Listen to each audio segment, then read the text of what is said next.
Naishamati Stavar Urukramangrim Prisatyanartha Pagamo Yadartha Mahiya Sampadarajo Bhishekam Niskinchananam Navrinityavat.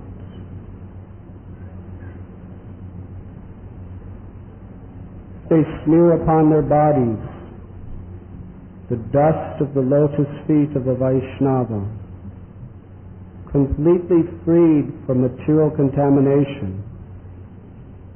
Persons very much inclined toward materialistic life cannot be attached to the lotus feet of the Lord, who is glorified for his uncommon activities. Only by becoming Krishna conscious and taking shelter at the lotus feet of the Lord, in this way can one be freed from material contamination. Purport by His Divine Grace, A. Sri Bhaktivedanta Swami Prabhupada.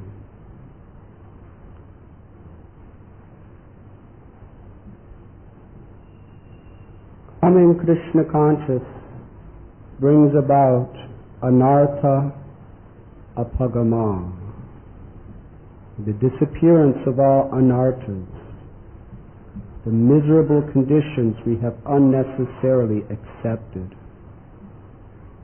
The material body is the basic principle of these unwanted, miserable conditions. The entire Vedic civilization is meant to relieve one from these unwanted miseries. But persons bound by the laws of nature do not know the destination of life. As described in the previous verse, Isha tantriyam urudam nibadha. They are conditioned by the three strong modes of material nature. In this verse, which was beautifully recited by Srila Prahlad Maharaj from the 7th canto of Srimad Bhagavatam, is revealed the inner truth by which all knowledge is revealed to us.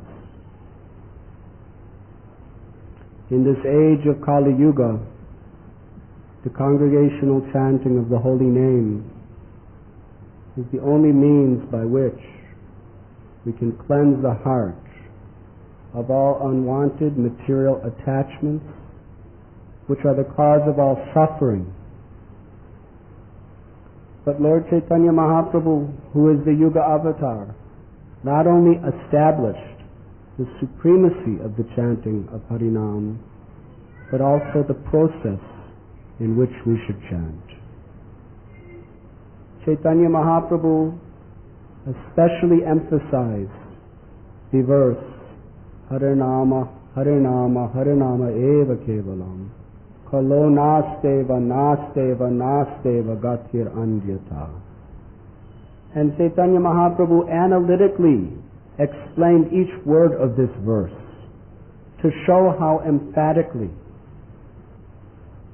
the author of the Vedas have declared that in this age of Kali there is no other way, no other means at all for deliverance except the chanting of the holy name of Hari, the chanting of the name of Hari, the chanting of the name of Hari. And Chaitanya Mahaprabhu explained that Harinam and Nasteva, Nasteva are repeated 3 times to give absolute assurance that the Supreme Lord is declaring that it is our only shelter.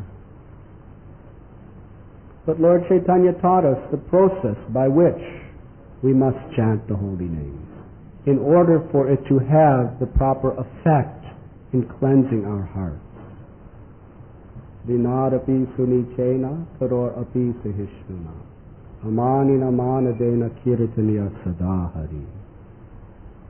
If we do not aspire for this platform, the chanting of the holy name will not be done properly and will not have the desired effect. To be more humble than the straw in the street, more tolerant than a tree, ready to offer all respects to others and to expect none in return. One who lives by this principle can chant the holy name of the Lord constantly. We can only chant the holy name of the Lord constantly when we are tasting the infinite sweetness of Krishna's name, and simultaneously when we have no longer any inclination to the topics or the experiences of pleasure in this material world.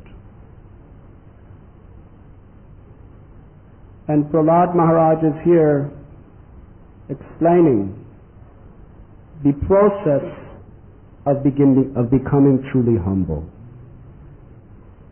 Unless one is blessed to become dear to the Lord's devotees by one's humility and submission, one cannot approach the holy name in the proper state of mind. Prahlad Maharaj is saying that we must give our body an abhishekam. We must bathe our body with the dust from the feet of those pure devotees who have taken shelter of Lord Krishna. To take the dust from the lotus feet means pariprashnana sevaya, to inquire submissively and to render service to such great souls. When one has faith in the Lord's devotees, then the Lord installs true, unflinching faith in His own lotus feet. The Lord has told Uddhava that those who worship my devotees are performing the greatest worship of me. And the great transcendentalists, they understand this principle. And therefore this is their supreme aspiration in life. Dhruva Maharaj was such a purified soul because he took shelter of humbly following the instructions of Sri Narada Muni and made his service his life and soul. Dhruva Maharaj attained direct vision of the Supreme Personality of Godhead in his form of Prishni Garbha. And when Lord Narayan offered Dhruva any benediction he so desired, he did not want anything of this material world. In fact, later, Dhruva Maharaj was offered any benediction from Kuvera, who's the treasurer of the demigods. Kuvera has access to all the wealth of the heavenly world. But Dhruva Maharaj knew what real wealth was. He did not ask for beautiful women, nor did he ask for great wealth, nor did he ask for great fame and popularity. Chaitanya Mahaprabhu prayed, Na dhanam, na janam, na sundarim kavitam bhaja gadisha kamaye, mama janamani janamanishvari bhavatad bhaktira hoite kitvai. My Lord, I do not want wealth, I do not want the company of the beauty of the opposite sex, nor do I want fame or followers. I do not even desire liberation from the sufferings of this world. I only want your service, birth after birth after birth. And what does it mean to serve the Lord? Gopi bharatur padakamalayora das das anudas. To be the servant of His servants. So Dhruva Maharaj asked Kuvera, the only benediction I want is let me become the servant of the servant of the servants of the Lord. That is all. There is no other treasure I aspire for.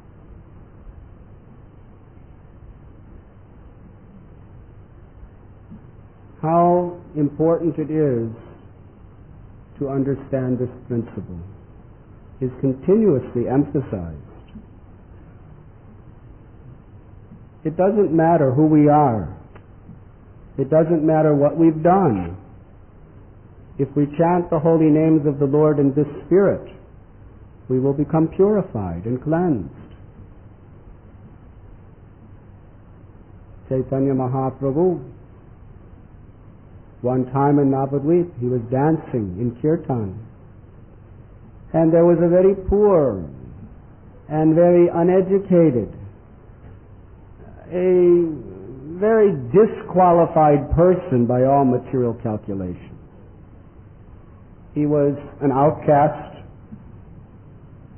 and he was a tailor. He would sew clothes, but he happened to be Srivas Thakur's tailor. And he even belonged to a race of people that hated the Hindus. But somehow or other, he was always very anxious to please Srivas by sewing nicely for him. And due to this humble effort, he became very dear to Srivas Thakur.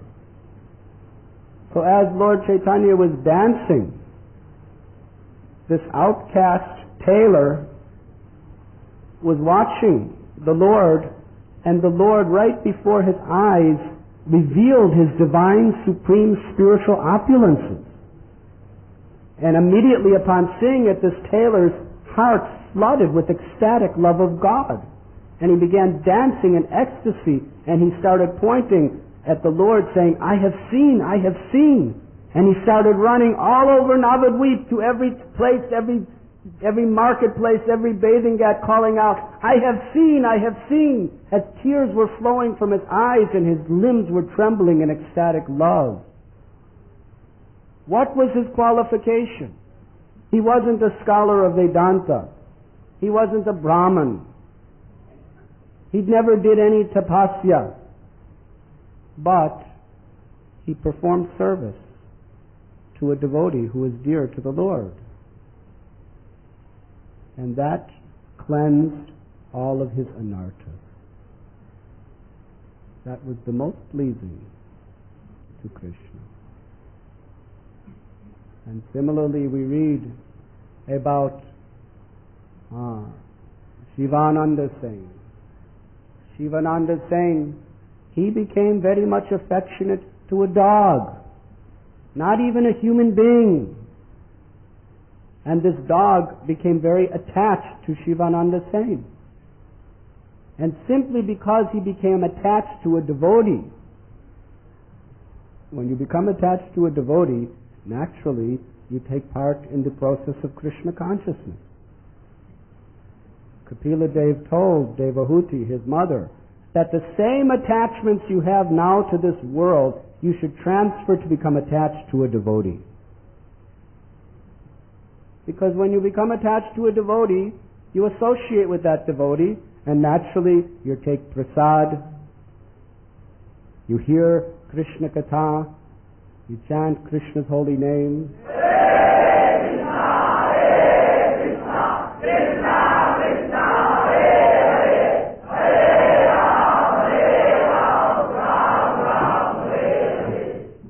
So this homeless street dog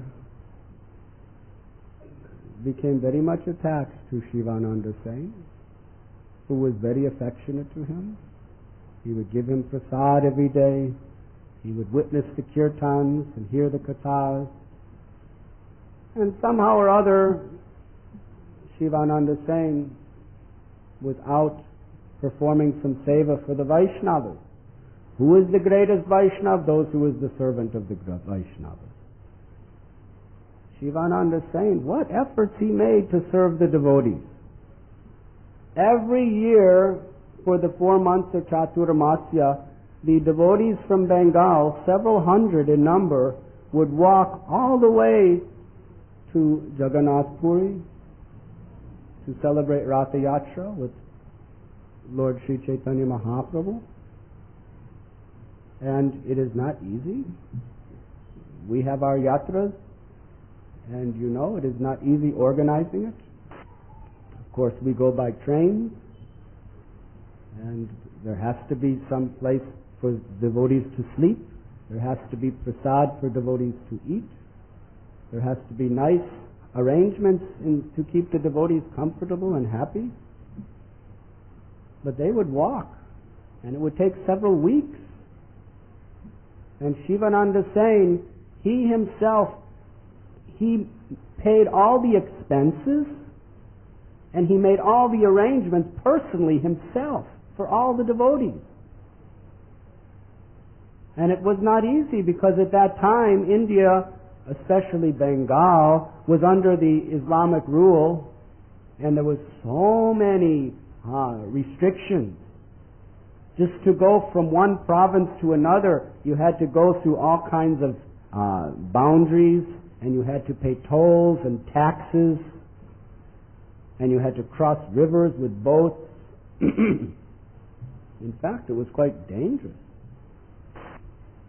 But Shivananda Sain would make all the arrangements. So one time they came to a toll gate, and Shivananda Sain told the devotees, "You all stay here and rest and be happy, and I will go deal with all these complications myself." But he told one of his assistants, "Make sure you feed this dog nice Mahaprasad every day, rice." But the servant, he was so busy taking care of all the devotees, he forgot the dog.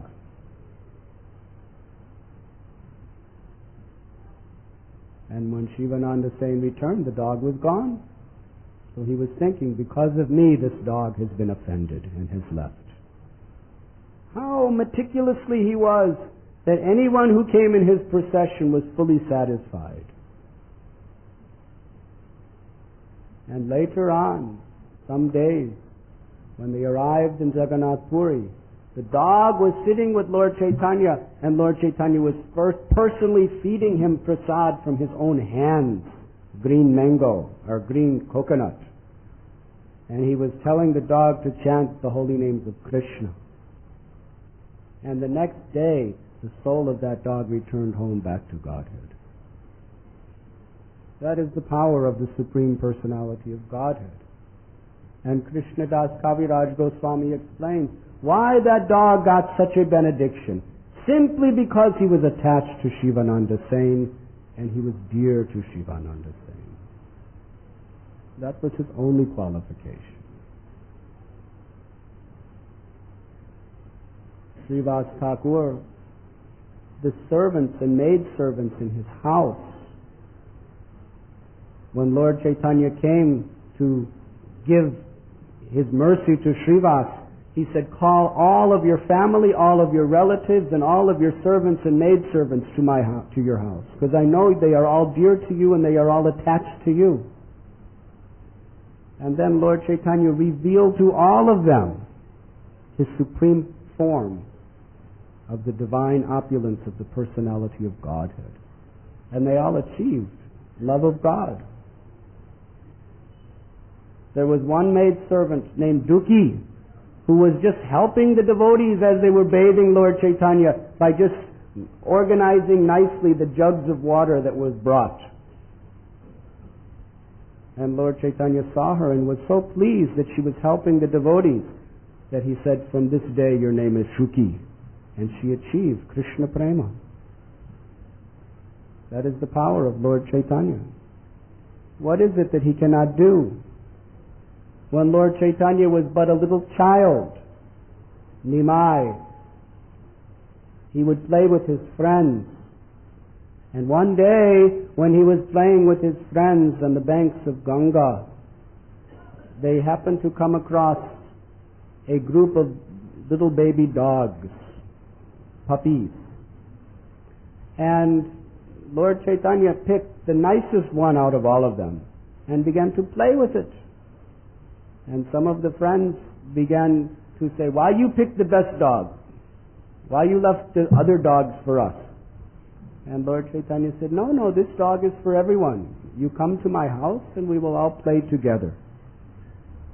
So he took the dog to his house, and they were all playing very nicely, rolling in the ground with this puppy dog. And the friends were very happy. Lord Chaitanya was very happy. The puppy was very happy. But then Sachi Mata came home And she was not very happy. She entered inside of her house, and there she saw her son with the dog embraced around his shoulders, rolling in the ground, playing. And she just started beating her palm against her head, and she said, "What are you doing, my son? You are not to bring dogs in your house. You are a Brahmin, and your father is very famous as being a religious man. What will people think when they hear that you are playing with dogs in your house?" And then she began to express her dissatisfaction that your beautiful golden form is all covered with dirt because you are playing with all these boys and these dogs. She said, "If you are so attached to this dog, then just bring him in your own room and forget about your mother and father." But then when she saw the beauty of Gauranga, her heart completely melted. She said, "My son, I will take care of your dog. You go to Ganga and take your bath." And then Lord Chaitanya went to the Ganges and started playing with his friends. They were bathing and splashing and having nice fun. But meanwhile, the dog went away. Actually, Sachimata let him go. And the dog went away. And Nimai came back, and he said, where is my puppy?" And Sachimata said, "I do not know. Somewhere the dog has gone." And Nimai started crying. Nimai loved this little dog. And as he was crying, Sachimata was so much trying to pacify him. She said, "I will look for him. We will find him. We will bring him back. But for now, you eat this kheer and you eat this sandesh and you take these nice fruits." And in this way, she started giving him nice prasad, and he became very happy. And then he went out to play with his friends. But meanwhile, the dog was gone. And some days later, this dog began to manifest ecstatic love for Krishna, just because it had become dear to Lord Chaitanya. It had been touched by Lord Chaitanya. And the dog started dancing in the streets of Navadvip, chanting the holy names of the Supreme.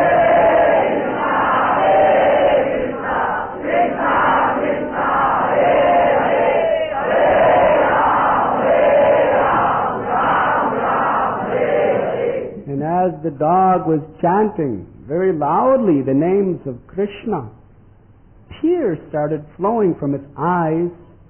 All the hairs on its dog body stood on end, like this.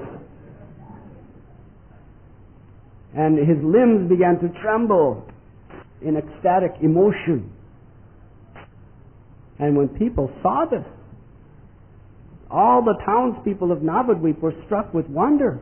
They all started running to see the sight. And the dog, the puppy, was leading them all in the chanting of the holy name.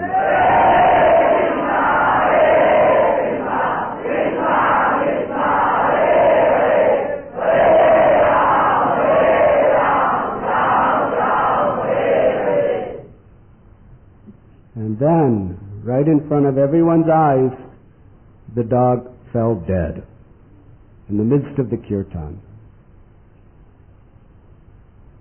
And just then, from Goloka Vrindavan, the supreme Vaikuntha planet of the spiritual world, descended a beautiful, beautiful chariot. A golden chariot decorated with many domes and jewels. And there were transcendental spiritual beings on that chariot. And they were all singing the holy names of Radha and Krishna. And there were Gandharvas and Charanas who were with whisks and fans on all sides of the chariot. And then that little puppy dog resumed its original spiritual body and boarded the chariot and began to proceed back to the spiritual world. And surrounding this chariot was Brahma and Shiva and all the principal demigods, and they were all struck with wonder, simply chanting the holy names and glories of Lord Gauranga Mahaprabhu, who had given the ultimate benediction to a mere puppy, simply because it became dear to the Lord. Brahma, Shiva, Indra, Vayu, they were praying in this way, that what we are aspiring for throughout our life and cannot achieve, the Supreme Lord has given to a puppy. This mercy, even Krishna, no other incarnation was so liberal in giving mercy to the most fallen. So if we become dear to the Lord, it does not matter anything of our past, anything of our previous lives. It doesn't matter what our present situation is. Srila Rupa Goswami explains that the laws of karma are very stringent, and there are different stages by which we have to suffer sinful activities. There is kutam, where the sinful activities cannot even be detected by the mind or senses. They are in a very, very undetectable form. And there is bijam, where it is a seed. It is the reactions to our sins are just beginning to manifest. And then there is the mature sinful activities that we are presently suffering with our body and mind. But Rupa Goswami explains that the offenseless chanting of the holy names of the Lord is so powerful that it cleanses all different stages of all different sinful reactions. Krishna says in Gita, Sarva dharman parityaja mam ekam sharanam braja aham tvam sarva papebhyo moksha ishami masachaha. You abandon all varieties of religion. You surrender to me. I will relieve you of all sinful reactions at whatever stage they may be. Do not fear. And how to surrender to Krishna? To follow Krishna's instruction. And what is Krishna's instruction in this age of Kali Yuga? Harinama, Harinama, Harinama eva kevalam, kalo nasteva, nasteva, nasteva gatiram. Trinadapi sunichena, karodapi suyeshnena, amanina, manadena, kirtanena. If we chant the holy name of the Lord in the mood of the humble servant of the Lord, with humility and devotion, all of our anarthas, all of our sins, everything is vanquished by the power of Krishna, who has descended within the beautiful sound of his name.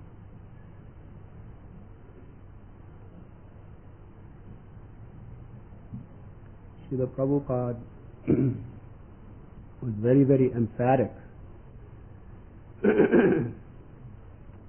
because he had complete faith in these principles which embody the mercy of the Supreme Personality of Godhead. A devotee should never think that by our own efforts or qualifications we can overcome the temptations and the illusions of this material existence.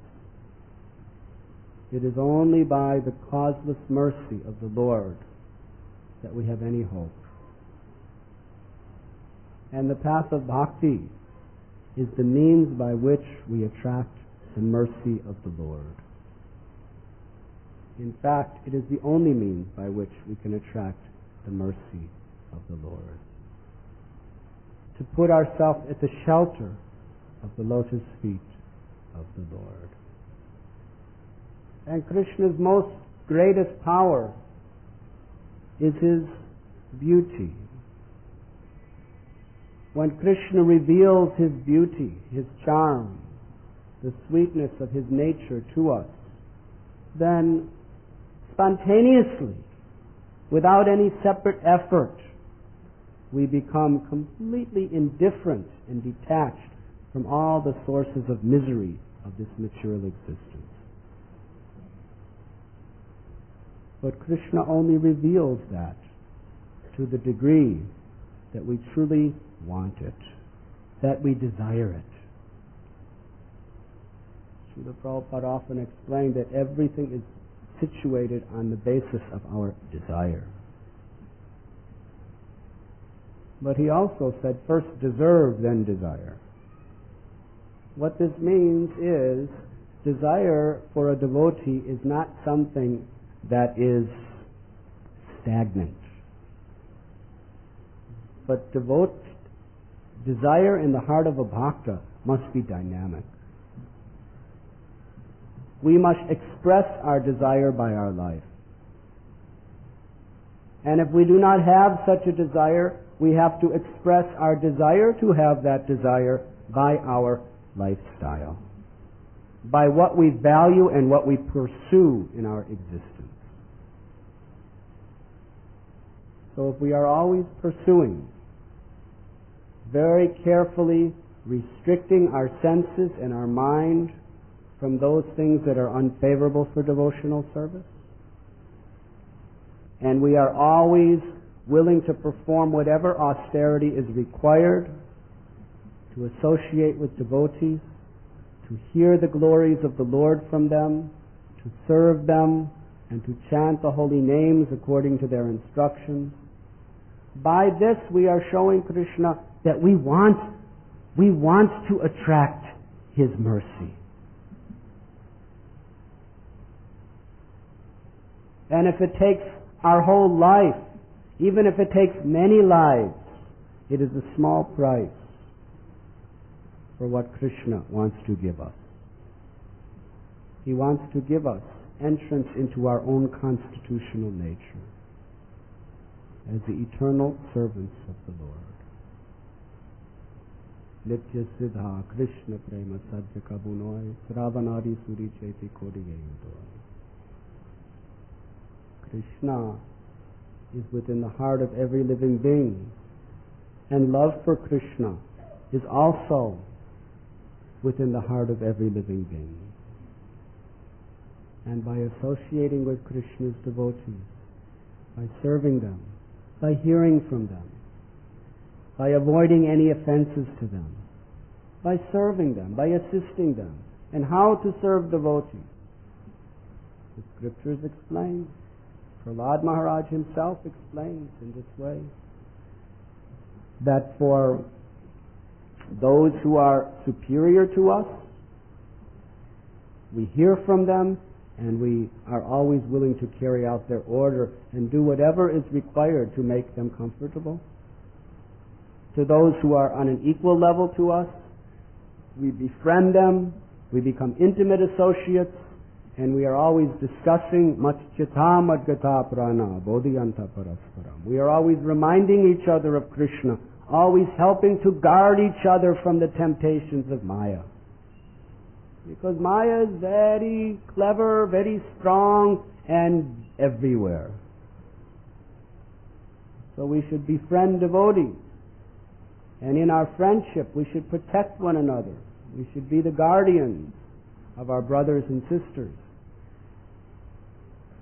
by living very pure, by having nice kirtan together, by taking prasad together, by discussing different ways to serve the Lord's mission together. And to those who are innocent but who are favorable to Krishna conscious, who are newer than us, or perhaps even not so strong in devotional service, but aspiring to be so, to them we should be like a compassionate friend, in the sense that we should encourage them, we should preach to them, we should pick them up, we should protect them. But in all cases, we are servant. We are never master.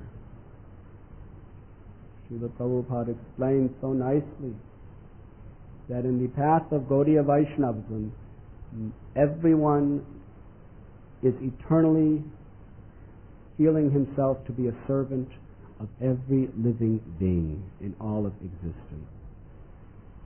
A devotee never thinks he is superior than anyone.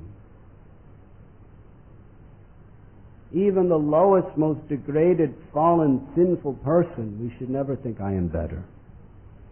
More fortunate, we should think, but not better. Because that person is also part of Krishna. That person is also the eternal servant of Krishna, but forgetful. But what makes the difference between a fallen soul engaged in so many terrible, terrible, violent activities in ourselves? What is the difference? The difference is that we have somehow received the fortune of the mercy of Krishna and his devotees. So we have nothing to be proud of. But we are very grateful for the fortune that we have. And we want to share that fortune with everyone, so that everyone can experience the joy of Krishna consciousness. Krishna consciousness is the supreme joy. It is the ultimate joy. It is the happiness of the soul, coming from the eternal spiritual stratum. Nothing can compare to it. In a city like Bombay, people are mad. It is called a rat race. It is really a rat race. But it's worse than the rat race, because there are more rats than humans in this city. I have heard this. There's more rats than humans. But the rats are not suffering as much as the humans. There's no traffic jams. Humans have all these traffic jams. Just to go from one part of, if you go early morning from here to Andheri, it takes about 20 minutes. If you go later in the day, it takes almost 2 hours. Everyone making their horns sound. Nobody's very happy. You look at the people in their cars, they don't look very happy. They're at the most trying to forget their miseries. The rats, they're running quite freely everywhere. Anyways, everyone is so much entangled, so much engrossed in trying to make money, trying to get more and more wealth, more and more prestige, like asses foaming at the mouth. And the students, they're studying and studying and studying under so much pressure and so much social pressures that sometimes they even commit suicide. They're so frustrated. For what? For money. Prahlad Maharaj says, for a materialist, money is sweeter than honey. Why? Why people like money so much? What is it? It's paper. And in India, it's not even good paper compared to other countries. It's rupees. So much anxious. Why? Because these little pieces of paper, they somehow or other can purchase sense gratification. And this is everyone's addiction, sense gratification. But who's satisfied? Where is their happiness in this world of sense gratification? The more you have, the more you need, the more you want. It's an endless cycle. And people are idolizing those who can give the best sense gratification and those who are getting the best sense gratification. They are the heroes. They are the idols. They are the sadhus. People worship them.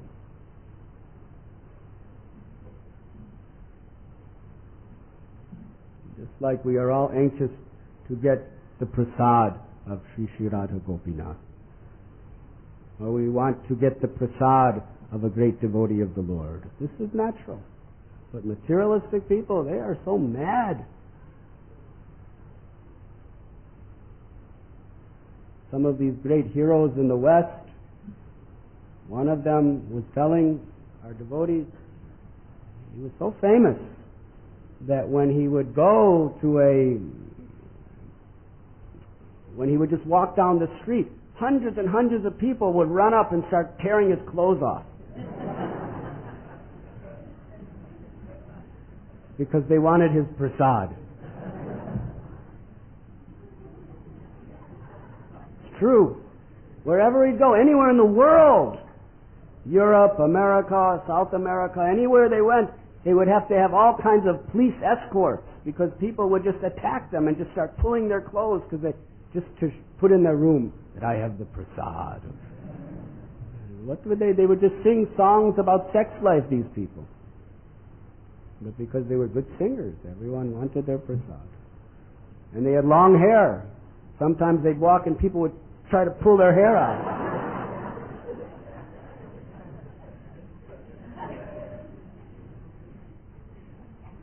And he explained to one of our friends that one time he was, not once, this was a regular thing. He'd be sitting in a restaurant just trying to be like an ordinary person, and then he'd talk to someone and someone would run by and steal all his food.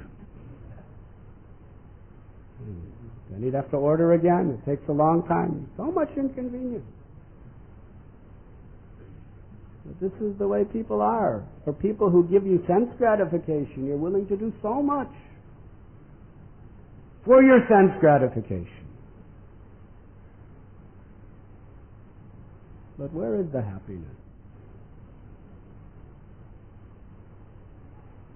Therefore, Srila Prabhupada and the great Acharyas, out of their great mercy, they have taught us how to be really happy by attracting the mercy of Krishna, by gradually becoming attracted to the beauty and the glory of Krishna. And the process is very simple. To hear the glories of the Lord, to chant the holy names of the Lord, and to always keep the association of the Lord's devotees and always aspire to be the servant of the servant of the servant. Real wealth is humility, because that humility purchases Krishna. Your money can never purchase Krishna. Sudama Vipra had nothing. He just had a little thing of chipped rice. He didn't even have a proper bag. He just wrapped it in his cloth. Chipped rice. But because he had humility and devotion, he purchased Krishna. Krishna washed his feet. The goddess of fortune, Rukmini, fanned him with a chamara. And Krishna gave him a palace greater than Indra's.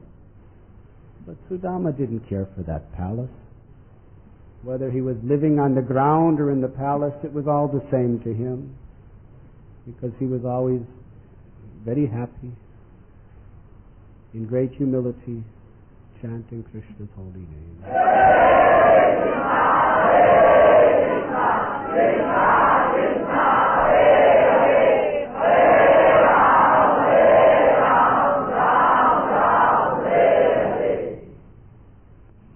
And Sridhar Kolavecha, simple banana leaf seller. His clothes had so many holes in it, and somehow or other he would try to sew patches on those holes. But even that was not very possible. And he was very thin. But Lord Chaitanya Mahaprabhu personally drank the water from his old, battered iron pot that he used to wash his own feet. Lord Chaitanya drank that water in front of all the devotees and explained that he drank it for his purification, and it tasted sweeter than nectar because it was the remnants of his devotee. And Shuklambar Brahmachari, he was a beggar. He would go from house to house in Navadvip with a little cloth bag. And people do not give beggars the best they have. They give the worst, if anything. They would just put broken pieces of rice in his bag. And he would collect it, but he was always immersed in chanting Krishna's name. And nobody thought he was anything but an ordinary beggar. People could not recognize him. He never explained to anyone that actually I am a pure devotee. He was very humble, so humble.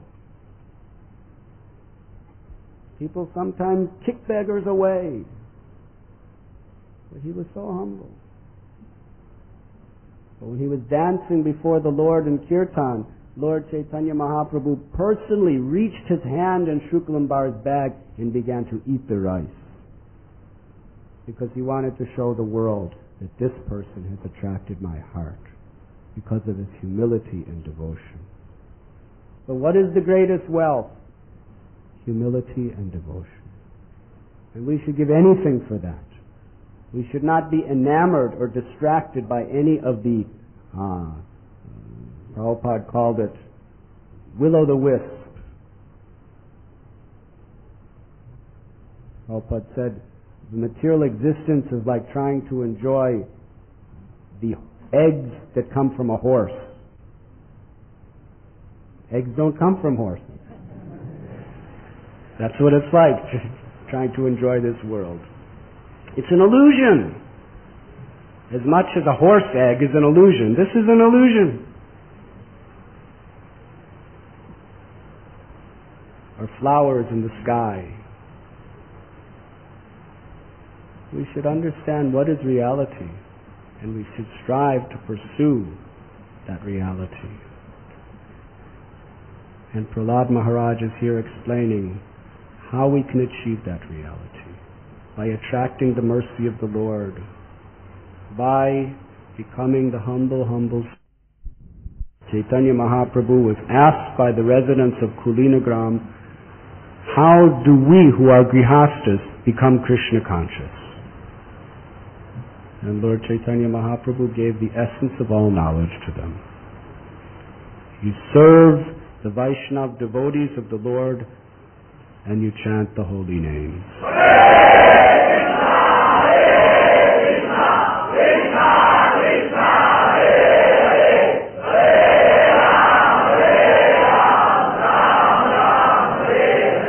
Unless they smear upon their bodies the dust of the lotus feet of a Vaishnava, completely freed from material contamination, persons very much inclined toward materialistic life cannot be attached to the lotus feet of the Lord, who is glorified for his uncommon activities.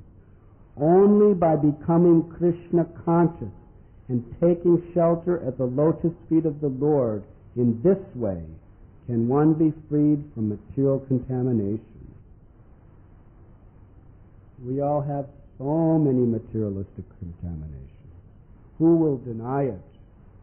Even when we're chanting the holy names of the Lord, these material contaminations often come to our minds. We have so many insecurities, so many fears of our future, of our past in this material world. We have so many longings and so many desires. Bhakti Vinod Thakur, revealing the heart of the aspiring devotee, he explains that this kama, this lust of material attachment, they are like shackles that are chaining me to this world and keeping me bound. Praying, oh Gopinath, remove these shackles, free these shackles. We are all prisoners of our own materialistic desires, and to get out of this prison is impossible. It is only by the mercy of the Lord that we can get out of this materialistic conception of life. And Prahlad is here saying, it is only in this way that we can become Krishna conscious. By smearing our bodies with the dust from the lotus feet of the Lord's devotees and chanting His holy name. Thank you very much. Srila Prabhupada ki. Heard the wonderful narration of how the tailor and even the dog became an ecstatic devotee by the mercy of Gauranga Mahaprabhu. So now let us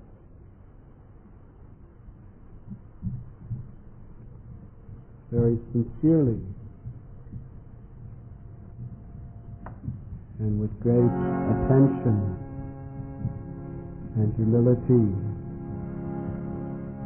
participate in the supreme benediction for all humanity, the congregational chanting of the holy name. And as we are chanting, let us pray to the Lord that we can always respect the devotees with a forgiving heart,